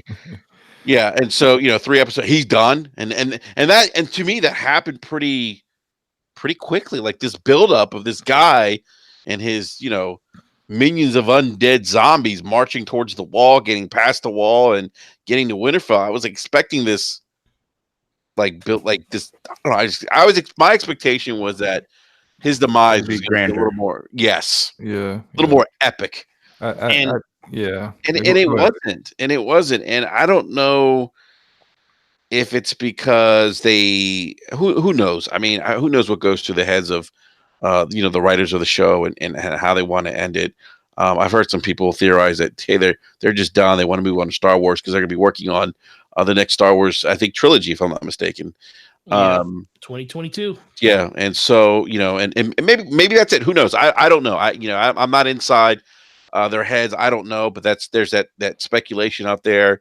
But I will say that the pacing has seemed a bit off. It has seemed rushed at times. I just feel like at times it's just trying to get to the finish line, And I wish we could talk about the last episode because I really wanted to talk about Daenerys a little bit because there's some things about her that people are saying that I don't agree with. Because you kind of saw this happen. You kind of saw it in the last episode, though, if you've seen it. Yeah. Well, I mean, I think we've seen this in previous seasons. I mean, there's been flashes of this, and if you've read the books, you know that the Targaryens haven't been have a history of flipping out, of having mental illness. Yeah. They even say in the show, and it's in the book. The joke is, a Targaryen's born, the gods flip a coin. You know, whether they're going to be, I forget what it was, whether they're going to be like mass murderers or mad or mad or normal, normal or something, right? Mm. So if you've read the books, I mean, it's anyhow. I've read the books, well, the main series, not the side stuff that George R. Martin has been writing instead of the Winds of Winter. But I've read the books at least twice. So I think Slim, I think with Dances of Dragons, she's actually, it gives you, I think, a good insight to her psyche where, you know, she's, you know, paranoid. I think she is. One part in that book where she's basically, you know, she's so attached to her children, which are the dragons, that she kind of just says, okay, if people are viewing my children as monsters and I'm their mother, I must be a monster too. Yeah. You know, and so anyhow, but yeah, I want to get everyone on the panel. I want to get you guys' thoughts on, you know, the season 8 and kind of what you guys think in terms of how it's progressed. If you feel like it's rushed, and Forte, I'll go with you first, sir. Okay. So, so I have probably a different opinion from most people I see on Twitter and just in general. I don't have a problem with the way it's going. I see when I start watching these shows, I take a lot of different things into account. The fact that I think a lot of people really are complaining a lot. I'm not saying that a lot of people are complaining they're wrong, because I do agree with some of the complaints. But I also do think a lot of people complain about something that we saw happening, especially last season, when they made 8 episodes and said that we're going to start speeding through this stuff. Everybody loved how the flow and how the conversation went with those 8 episodes last season. It was great. It was amazing. It was one of the best seasons. HBO took note to that. They was like, yeah, what happens if we do that, but we short it even more and give people longer episodes? Once I saw that it was 6 episodes and the first 2 of the episodes were a bunch of exposition and them talking and basically figuring out what was going to happen during the rest of the season, I knew it was going to be basically throw everything against the wall in the last 4 episodes and let's see what sticks. They feel like they did enough character development over 7 seasons to come to this conclusion. Now, is that right? Is that something that everybody is going to appreciate? Probably not, because some people really adore the lore and the way that these people are portrayed. Some people think that these people have completely outside of the norm of who they used to be. And that's the problem going forward. I think if you're upset about this and you're upset because people are not dying in the order or where they should have died at, I think that is you really have no control over that. People die when they want them to die. People was set up to think that all of these people were going to die during the Battle of Winterfell, and it did not happen. People were really upset because they felt like it was the whole fire and ice theme of the show was like kind of non-existent. Like, we didn't get the payoff that we wanted. I mean, but where do you expect them to go with the show in such a short amount of time? That's the biggest thing. So when I look at this show, I look at it because I enjoy the show. I'm more of a visual person. I feel like I got a lot of the story and exposition early in the season, but I can't understand that people are they feel not jaded, but they feel disappointed that this isn't what they wanted it to end as. I think a lot of the situation with Cersei, with Jamie like completely flipping like 5 or 6 times in the last 2 seasons and what his allegiance is. I think people are really turned down by that a lot. But like I said, you saw a lot of this stuff happening in season 3 because he told, I forget who he told, but he told, somebody asked him, what will be the way you want to die? Yeah, and he said, I want to die in the arms of the woman I love. And he literally went back and died in the arms of the woman he loved. Now, if you don't like that, that is understandable, but They literally built this over 3 seasons. I don't really expect them to have a lot of character development in a warp speed 6-episode season. Now, could they add extra episodes to the season? It could have been 8, it could have been 9, it could have been a full season of 10, which probably would make this a lot better, and they can like really spread out what's going on. But once I saw 6 episodes, I knew this was going to be breakneck and we were going to be at warp speed the whole time. And let's see what happens at the end and how people feel about it. By the way, I think it was Glorious War. I think he may have said this in the Glorious War in the live chat. Said HBO offered them more seasons, but the showrunners didn't want to do it anymore and offer them more money. And D&D said no. Yeah, because it takes a lot. I mean, right now they're out of source material. They are flying by the seat of their pants right now. So they don't. They're past the books. Yeah, they're past the books. They don't want to be the reason that Game of Thrones. Think about this. They don't want to be the reason Game of Thrones falls. Like some people feel like Walking Dead is falling. Well, in a lot of people's opinion, they are the reason why it's falling like that. Like people think about it. If they go past this season and they give people more what they want, they say we break this up into another season and end it on the next one, then you got 2 seasons like that. So I think they rather give everybody a conclusion that like they're going to go out in style, they're going to blow it and spend all their CGI money on dragons and battles that you will remember and all this other crazy stuff. And that's what's I think they really want to do. They want to leave a lasting effect, good or bad. All right, interesting. B Money, man, what are your thoughts? I know a lot of people are saying that the season is like too short, but I actually would have preferred if it would have been like 4 episodes and just made the episodes like longer and just kind of end it that way. So I think like, we all know that it was coming to an end, and I think, like we were saying before, I think everybody is pretty much done. You know what I mean? Like the fact that the Starbucks cup was even in the episode is just Starbucks. You know what I mean? It's like everybody is pretty much done. You know what I mean? They're trying to get this thing wrapped up. They don't really want to ruin the legacy of what Game of Thrones has been for the past 7 years.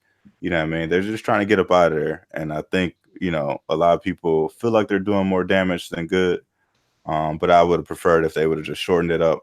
You know what I mean? Give us a good ending and got up out of there. Yeah. Z Black Rider Live Chat says no CGI money to pet Ghost. That's funny. That's funny. Oh my gosh. That's also that topic of Ghost has kind of been a point of contention for some people. And I understand why. I mean, considering that we see him and then we don't see him and then we see him. And anyhow, Glorious for the live chat says if they adapted the 4th or 5th book properly, they could have had 10 seasons. Interesting. He also said the Doran plot line was a mess, and that is the showrunner's fault. Yeah, it's a good point. Very true. Yeah, very, very, very true. That's a good point. Yeah, Slow-mo. Any what else, man? What do you think? What else do you think? Oh man. Okay. I've been waiting for this because I know. Okay, so I'm about to go in for a moment. Okay, so let me gather my thoughts for a second. So first off, let's talk about how as soon as they went off script, certain characters like got a lobotomy, like Tyrion. Yep. This guy went from being one of the most cleverest, smartest guys in the entire world to being an idiot who believes everyone, believes his sister. Why the heck would he ever believe anything that Cersei says? She has not changed in this entire series. Well, that made no sense to me, by the way. It makes no sense. This is, and someone made a great point. It was a writer, and this woman was on Twitter, and she was talking about why people are upset. And she was saying that people are upset because George R. R. Martin is a character-driven writer, and what that means is that he writes his characters, and they just kind of like he creates these very well-dimensioned characters, and then he just kind of like puts them in certain situations and kind of lets that character push where the story goes. The story drives by what these characters would do, and not necessarily what you have already set out for it to do. So George R. R. Martin knew what the ending should be, but he doesn't know how to get to the ending, which is probably the reason why he hasn't finished the books yet.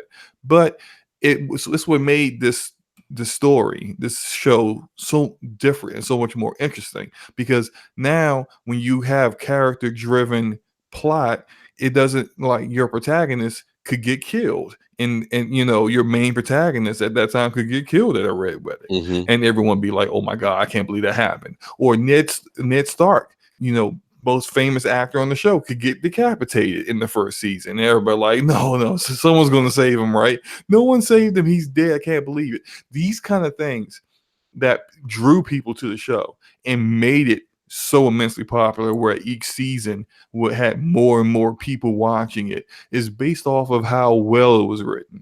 And as soon as they went off script, they went to plot-driven writing. And what plot-driven writing does is it basically says, we need this to happen, so we need to get people in certain places and to do certain things to allow those things to happen. We need the final battle between Cersei and Daenerys to be interesting, so we need to neuter her completely overpowered army as soon as they get to Westeros. We need to have Euron Greyjoy be a teleporting pirate all over the place, take his fleet that he shouldn't have, because the Iron Islands don't have wood, and his ships were stolen by his family, but all of a sudden he's got more ships out of nowhere, and he just keeps teleporting in and destroying fleets and teleporting out. But hey, all right, we're gonna do whatever we can to neuter Daenerys, so that it's interesting watching. But then what is completely makes no sense whatsoever is that the Night King, even having the ability to take over Westeros, was completely dependent on them. He's basically waiting for them to be dumb and bring him a dragon. And why were they bringing him a dragon? Oh, well, we gotta convince Cersei that the dead is coming. Why do you need to convince her anything? She's never going to help you, which she didn't do. It was completely pointless. You allowed the apocalypse to happen to somehow convince a woman who you should have been just dethroning her right there on the spot. Why would you show up at Westeros and not immediately take out King's Landing? Clearly, that she could do all by herself with one dragon. No spoilers. Let me not go there. So all I'm saying is that this is bad writing. And this is how, when you have plot-driven writing, you have characters do very dumb things in order to drive the plot forward. This is how characters who were initially character-driven, and then they start being written plot-driven, they're out of character now. People are like, they don't like Tyrion. He doesn't act right. Slow-mo, I want to interject real quick. I mean, I agree with what you're saying with the character-driven writing that he does, and he gives a lot of insight and depth into the characters. And when you're reading about the characters, sometimes you're hearing them talk to themselves. Like when I brought up Daenerys, I guess maybe defense to the show. I mean, that might be hard to project on the television. You know what I mean? Like taking the kind of the insight that he gives readers about the characters, portraying that on television might be hard to do. But they completely forget things like ghosts. Let me tell you about ghosts. They completely forgot that ghosts exist. It's obvious. They look at the foreign. You didn't see Ghost at all in the 7th season. No, not at all. Then he came back. Is Ghost alive? What's going on? He came back. What happened? So he shows up in the 8th season, and this is how they just basically they had no actual scenes created at the time. They had probably already finished the entire show for Ghost. You get one scene where Ghost is even spoken about, and it's with John and Giant's Bane are talking, and he's like, "Yeah, I'm going back north of the wall." Okay, take Ghost with you. He doesn't even pet. He did seriously like this. Like, it's so out of character for John. It makes no sense. He doesn't even pet him. He just walks away. Don't even look. And it's because at no point did they actually have any kind of scenes really planned for Ghost. When you see him in the battle in the Long Night episode, the battle against the dead, he runs out with the Dothraki. And then we don't see him afterwards. And you don't see him afterwards. Yeah. Then he just shows up later on. You know why you don't see him afterwards? Because if they would did more scenes of him surviving and fighting, they would have actually had to have extras fighting with something that's like a wolf. Because they never did any scenes like that because they completely forgot about them. That wasn't there. So the only thing they could put in were scenes where they could just add a CGI wolf running with some horses. Maybe Ghost had to take a shit.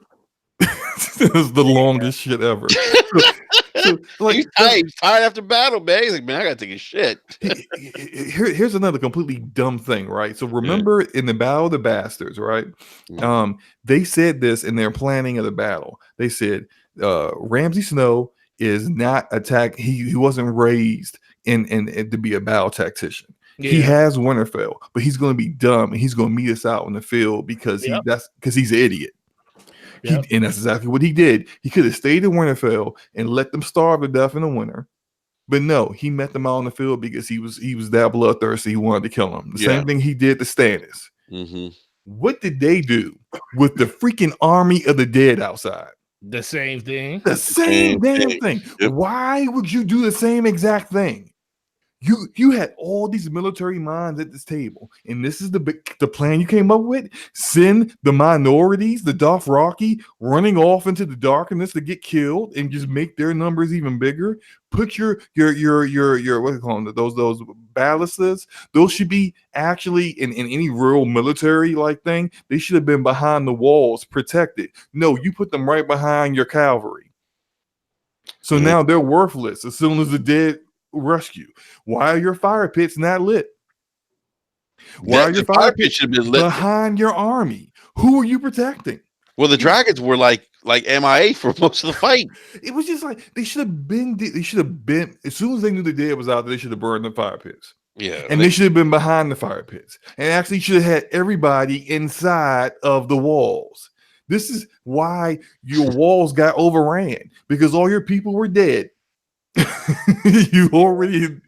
It's just so stupid. It's just stupid writing. Yeah. Why is Arya killing the Night King? That's like Jon Snow taking out Cersei. Like, what is happening here? What's the purpose of Jon Snow? What was the purpose of bringing him back to life? We know what he has done nothing. We know what the purpose is, but he's done nothing. Yeah, but we're gonna find out. He's the moral compass Sunday. We know what's gonna happen. It's just too much. It's too much bad writing. Yeah, to get to the end. And the things I just don't like is the one thing I don't like is, like you said, just characters being out of character. So like, you tell me, Cersei, they literally lay waste to their army in episode 7. No spoilers. 5. No spoilers. So they lay waste to that army. And they're all sitting outside the door with Scorpion, what's name, pointed at them. And since when did Cersei ever fight fair? Like, the only time that they ever had like a get together where they all met was when she had all 3 dragons. She only had 2 dragons. Was it 2 or 3 dragons did when they first met? I think it was still 3. It was still 3. It was 2. It was 2 because they lost a dragon, getting that one white to show her. Yep, they showed the one white, and the only reason I think she did attack it because she was at a decided disadvantage. She had 2 dragons. They didn't know what a third one was, and she had her force with her, and they wanted to see if they could diplomatically get her to like help. So she was at a disadvantage. She was at full advantage when she was sitting atop of the building with Scorpion tanks pointed at them. It could have ended this all in episode 4. Yeah. And I don't understand why. As soon as I saw it, I said, man, this is weird, because Cersei this is the Cersei I know. Yeah. She showed up. Daenerys shows up with like 12 soldiers, 12 unsullied, and Tyrion, who Cersei hates, at the front gates and actually demands they surrender. with the dragon in the back looking like he done fell asleep. Why, after your scorpions somehow with superhuman accuracy take out one dragon, 3 shots, 3 for 3. It was Steph Curry on that ship that shot down Rhaegal. I mean, really, like just completely took him out. He's in the air. You're on a rocking ship back and forth, and this is brand new technology for them. But somehow you knocked out a dragon, yet you got your entire wall lined up with scorpions, and no, we're not going to shoot anybody. Yeah. Really? I mean, come on. It's bad writing. Yeah. Bad writing is what really, really irks me. I knew about a lot of stuff, like the stuff that people are complaining about Daenerys and things about her. I get that. I don't like the execution of it. I'm not gonna get into the last episode because B hasn't seen it yet, but I knew that, this is what's happening with her is supposed to happen. They are following Martin's plan with that. Yeah. The problem is that Martin didn't say, hey, look, here's a point by point of everything that's going to happen. He just told them the end. Yeah, he did tell them the end. Yeah, and you're right. He didn't give them a point by point, but you're right too.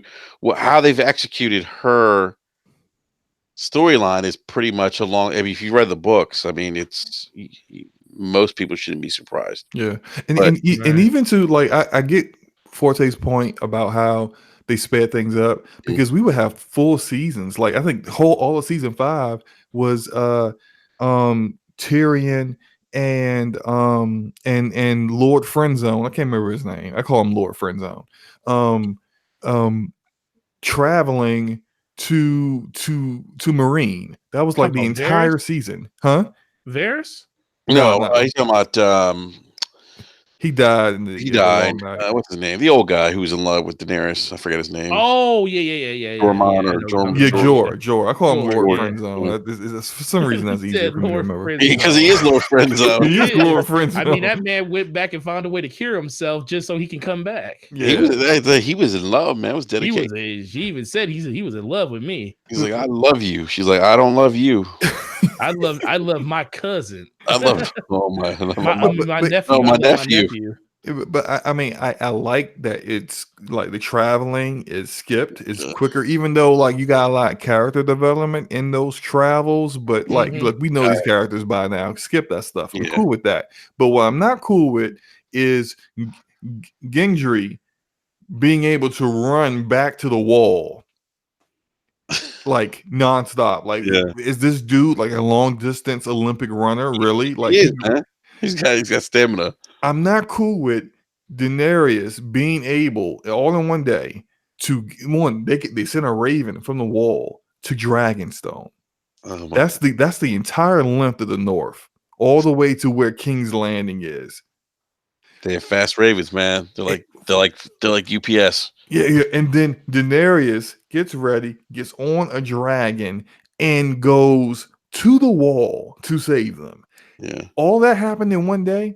Well, we don't know. Really? We don't know the context of the time frame and if it was a day or 2 days. It seems like that because so they stood out on that little ice island surrounded by the dead for like days waiting for her to come. I mean, they may have. A little far-fetched, man. I mean, we still don't know what's going on with the Iron Islands. We know they went back. We don't know about that either. Yeah, they went back. Yeah.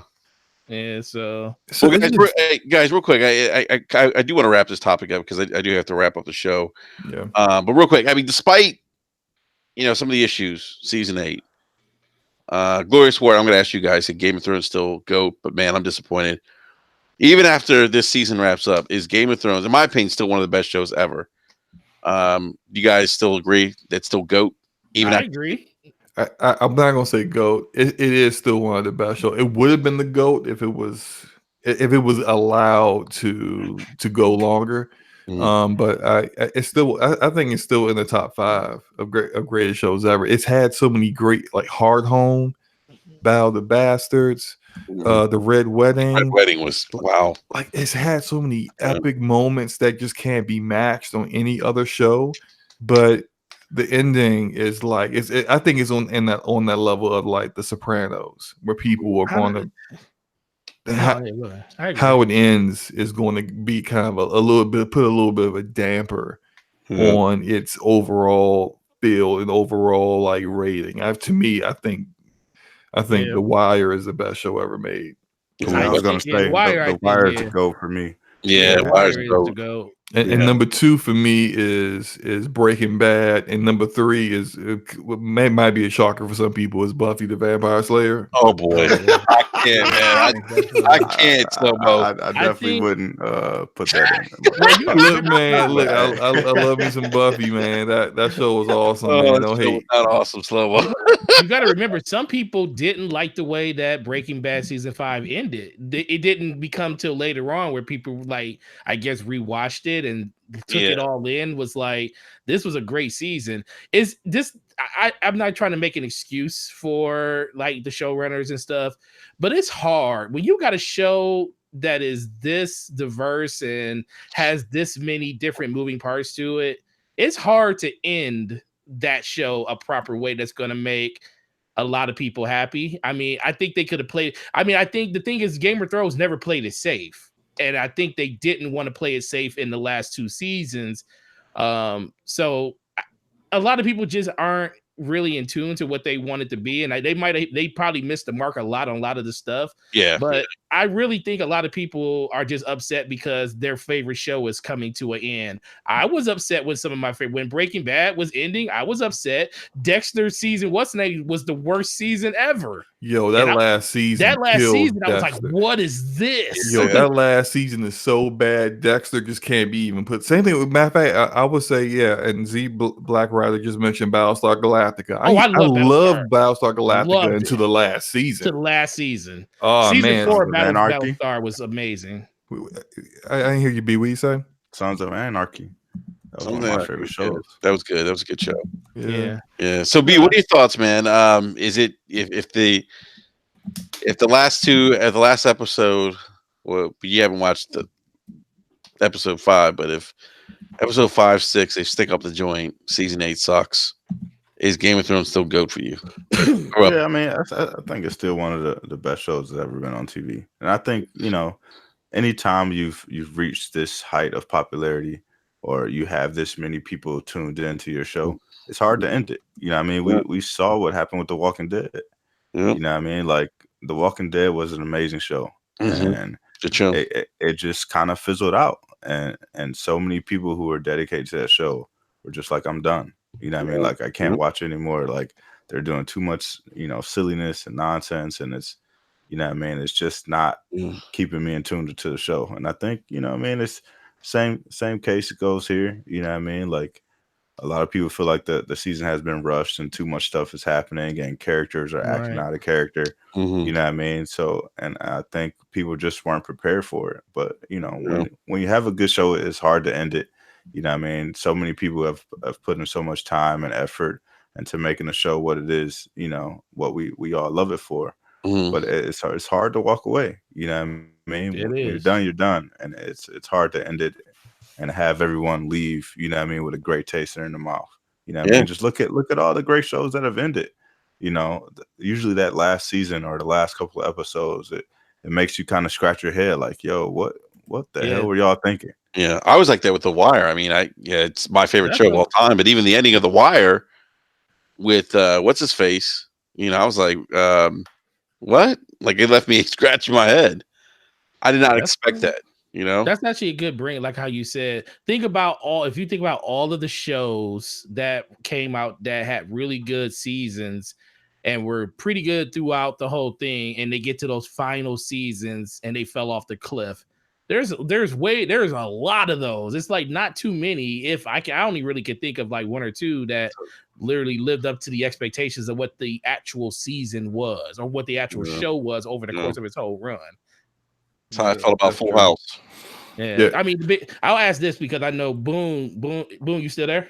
Yeah, I'm here. I'm listening. Yeah, I know Boone. He said he's not really into Game of Thrones, but Boone, what is a show that literally was like what show was like the worst ending for you, and what was something that literally carried all the way through that you were impressed and you were satisfied with the ending? Oh man, I gotta think. What shows did we watch that we were really taken aback? I mean, listen, and I agree with Slow Mo. My wife and I really enjoyed Buffy the Vampire Slayer. Facts, thank you, man. We Buffy really is did. awesome, yo. Y'all hating, y'all don't know. The I'm gonna have to go ending, back and watch that. the ending for that show was a real cliffhanger, and I know it picked up in the comic. It's a shame that they never continued. I mean, the show was getting a little long in the tooth, if you know what I mean, and they were kind of like they did everything they needed to do. And the other one that I guess you can say had I guess an ending that was decently satisfied was Ash versus the Evil Dead. You know, they did 3 seasons, and Bruce Campbell retired from doing the character, and I mean, again, it's one of those shows that you've done everything you can do, and that's funny because my wife and I, we're big, Lord of the Rings fans. People are like, I can't believe you don't watch Game of Thrones. We tried in the beginning. And those first couple episodes, I was like, man, it's just everyone is just banging each other. And I'm like, I don't know if this is what I really want to see. Yeah. So I think what we're going to attempt to do last summer, I don't know if anybody watches the show. We skipped out on Supernatural. We went through 13 seasons last summer. And we're all caught up and we love the freaking show. Love Supernatural. I think that's what we're going to do with Game of Thrones. We're going to try and power through the first 5 episodes. I think people say once you get past the first 5, you're good. So we're going to see if we can do that, and if we can get into it, because it's right up our alley. The dragons, the White Walkers, all that stuff. That's right up our alley. But those are the 2 ones that I that spur of the moment, I'm probably going to hang up from talking with you guys and be like, oh man, I should have said this. Right. Yeah. By the way, I want to mention that we're getting a lot of love for Buffy in the chat. You guys, hating on Buffy or in the minority. There is a lot of Buffy love in the chat. I'm seeing that. Look, just to say, look, Josh Whedon is the creator and the main writer for Buffy. He's amazing, and you guys probably know him from directing the first Avengers. But he's really great, and he created the Buffy character, and he was the showrunner for the show. That show was groundbreaking for its time. Like it was the first show to really have like a female like superhero kind of protagonist. And back then you weren't getting women in those kind of roles. It really broke a lot of barriers in a lot of different ways. And its writing, you see it in a lot of shows now, but it's kind of like how when you first watch, and I'm not comparing it to Die Hard, but how Die Hard was like, if you watch Die Hard now and you've never seen it before, you'd be like, this is just your typical action movie. But back then, that was very groundbreaking to have a regular Joe be this big hero protagonist. And all these other movies copied that formula. Well, likewise with Buffy was a great show at the time with great dialogue and great chemistry with all the characters and amazing writing. And everyone copied that formula. So it's a really good show. Yeah, and like Ryan Landis says, Firefly, Josh Whedon did that too, and that show was canceled after 1 season, but probably it didn't deserve to be canceled. There's Fox just didn't know what to do with it. But I digress. Yeah. All right, guys. I do need to wrap up the show. It's getting close to midnight, so I want to give a big shout out to Boomstick, Mr. Boomstick XL. Boom. Always great having you on, man. Thanks for joining us. Dude, like I said, I love this panel. I love the panel. I love what you guys do, what you stand for. Love having you guys on my show. Like I was saying, if you're going to be on Friday, Enrique, I put together a topic specifically. Well, I was going to talk about it anyway, but because you're on the show, I made sure that I put it in the first couple about where I get my gaming information from that are my media sites, and I think a lot of people are going to be surprised.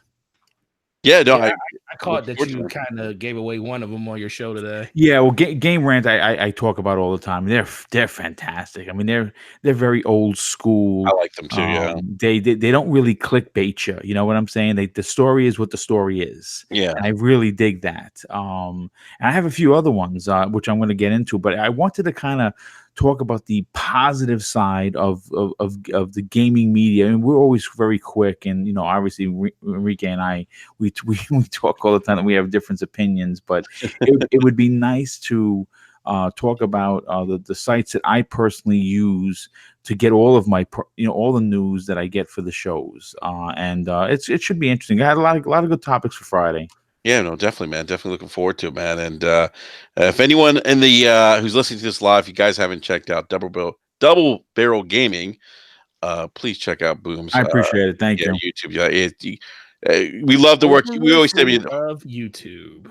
Yeah, your hardest worker, YouTube, man. And congratulations, by the way, man, hitting 2,500 subs, man. That's awesome. Yeah, that's a big deal. That's it did it in 18 months, and I crossed 300,000 views. Wow. On the on the channel in that 18 months and 2,500 subs, which is I found it by accident. I was just preparing for the show, and I look up and I'm like, I see a 3 and a lot of zeros, and I'm like, what is that? Oh, is that how many people have watched my stuff? This is bananas. That's awesome, man. Yeah. That is awesome. Well, congratulations, man. Thank you, sir. Please, everyone, check out his channel, Double Barrel Gaming. Great content. Great member of the community. And as always, Boom, man. Love having you on. Appreciate you again coming on at the 11th hour, man. This is always fun, dude. Like I said, you guys, you know what? You have a brotherhood, and you can see that with the panel, right? I mean, again, I've been in the chat where Slow-Mo will go at it with Gaming Forte, but at the end of the day, they shake and they carry when they go home. And like I said, I really like what you got. You guys deserve more subs. You deserve more viewers. You put on a good show. It's always quality. And like I said, it's always great to be here. I really appreciate the invite. No doubt, man. Appreciate you, bro. Yeah, we appreciate you. Yep. B Money, man. Hey, great having you back on again. It's been a couple weeks, man, but great having you back on tonight. Yeah, man, it was great to be back. It's nice to actually kind of feel settled in, man, and get back to my normal routine. So I should be here going forward every Wednesday night. So looking forward to it. All right, man. What's the latest and greatest over at Tick, man? Inner Circle. I'm actually have been kind of out of the loop over there as well. I actually just caught up with Wood last week. So I should be on the show this Saturday. Just trying to catch up with everything. Just trying to settle in with the house and all this stuff. So kind of been out of loop with everything. Haven't been on Twitter as much. I haven't been in our DM as much, but I should be good to go now, and you should definitely see me around a little bit more. Awesome, man. Awesome. Forte and Slow-Mo, great having you guys back on. You guys missed a couple shows, but again, gentlemen, just great having you guys back on again. Definitely appreciate you guys as well. And appreciate your time. So thank you again. I feel complete now. You feel complete. Yeah. So are you guys going to be on Luca's podcast, Scumcast, this weekend? I won't be because I'll be out of town. I'll be in Virginia. My cousin is graduating law school, so congrats! All right. So I'll be gone for the whole weekend, and I'll be back on Tuesday next week. Slow-Mo more than likely probably will be, but that dude is. I'm just happy to have him back in the community. The little time he took out was very, very noticeable and very missed. I felt like I was not complete while he was gone. I need that man in my life. He's extended family. Oh boy. Apparently you complete him. He did. Yeah, I must complete him. Yeah. I don't know if I will be on. I don't know what time Luca is doing Scumcast this Saturday, but I do have some family stuff coming up around 4-ish, and that's usually the time for me that she's on. So I mean, it kind of all depends. She may do a late night stream like she did like a couple weeks ago, or do it super early. Who knows? But you know how Luca is. But it all depends. But yeah, I got some things coming up this weekend that might interfere. But hopefully I can make it because Scumcast is always fun. Yeah. Look, man, the longer you're gone, the more people want you in the end. So Yeah, there was definitely a spirited debate with OBJ to Dom, by the way. oh Jesus, that was a good one. That was a good one. So it's always a good one when we argue with him. Yeah.